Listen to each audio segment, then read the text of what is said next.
Okay, this very happy to see all of you here to present to this wonderful topic today on sequencing problem, and this comes in your OR first paper in the last unit.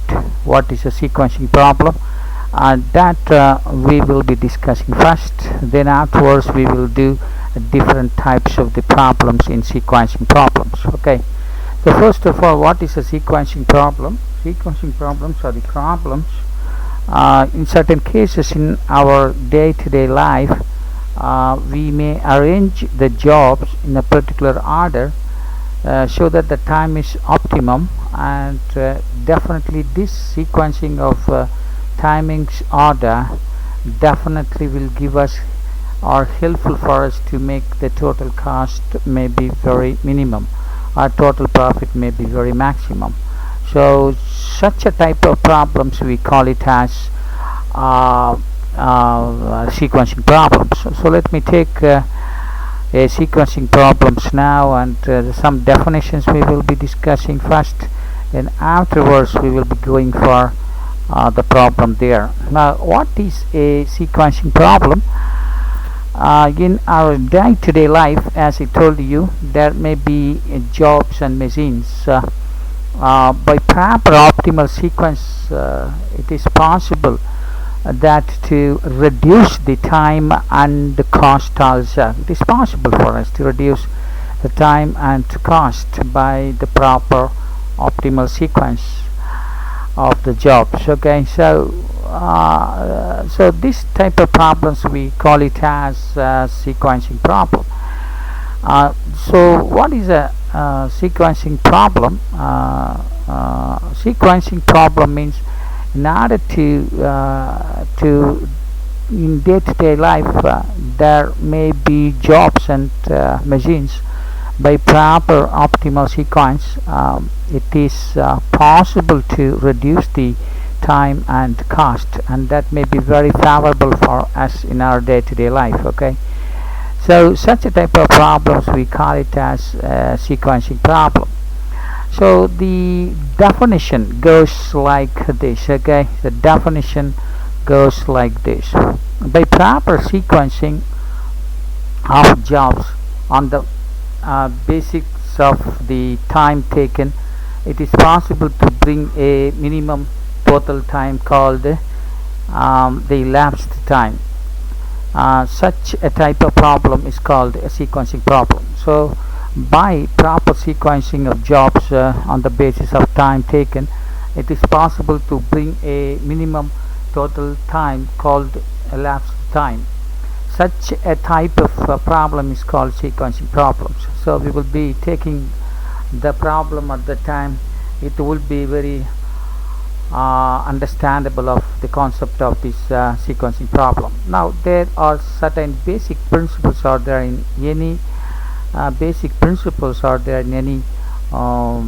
sequencing problems. Okay, so the basic principles are starts like this.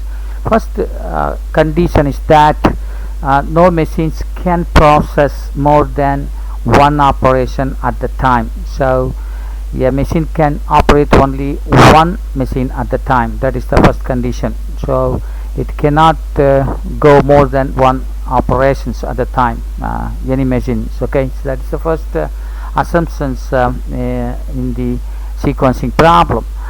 The second sequencing principle is that there is only one of each type of machines. Okay, only one of each type of machines exists. Not more than one type of same machines will not appear 2 times or 3 times like that.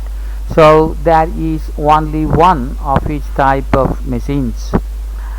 The third problem is that each operation must be completed before the start of the next operation. This is a very, very important conditions that you have to understand, that each operation must to be completed before the start of the next operations. Okay, I mean, if the two operations are going on, the first operation should be completed, should be finished then only the next operation may go on. That is what the third principle in any sequencing problem.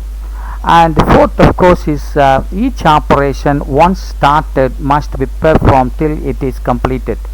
I mean, the operation should not stop on the way. Okay, on the way it should not stop. So once it started, it have to end only after the completion of the particular job. So this is a fourth principles of any sequencing problems. Okay, so basic principles are: first one machine can do only one operation. Second condition, there is only one of each type of machine.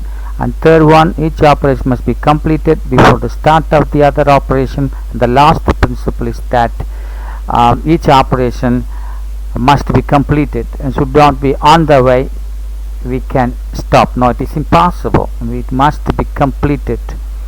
These are some of the principles of what we say principle of sequencing problem. Then coming to the types of the sequencing problem, there may be different types of problems. There may be different types of sequencing problem. Take for example n by 2. That means n jobs, 2 machines. Okay, there may be n jobs, 1 2 3 4 dot dot dot n jobs, and we have to assign to 2 machines only. Or n by 3. N jobs may be there, 3 machines are there. How to make the jobs in a proper order so that the total time and cost is very optimal. And third type of problem is n by m type. N by m type. That means n jobs are there, m machines are there. Then how to sequence, how to make the sequence of the jobs so that the time and the cost are optimum. The last type is 2 by m. That is 2 jobs, m machines. 2 jobs, m machines. So these are different types of the sequencing problem that we are going to discuss in this particular unit that is given to you for the third year BSc Mathematics students under paper first, or operations research. And then some other definitions. That's what we are going to do now. That first definitions is about what is an elapsed time in any sequencing problem.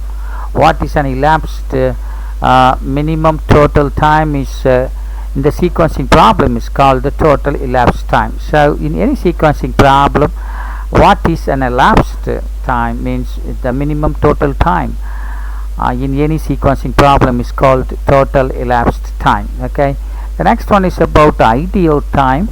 The time in which the machine is not working is called the ideal time. So the machine may not be working. Take for example, if 2 jobs are taking place, so first job can be finished, then after 2 hours or 3 hours only the second job can be started.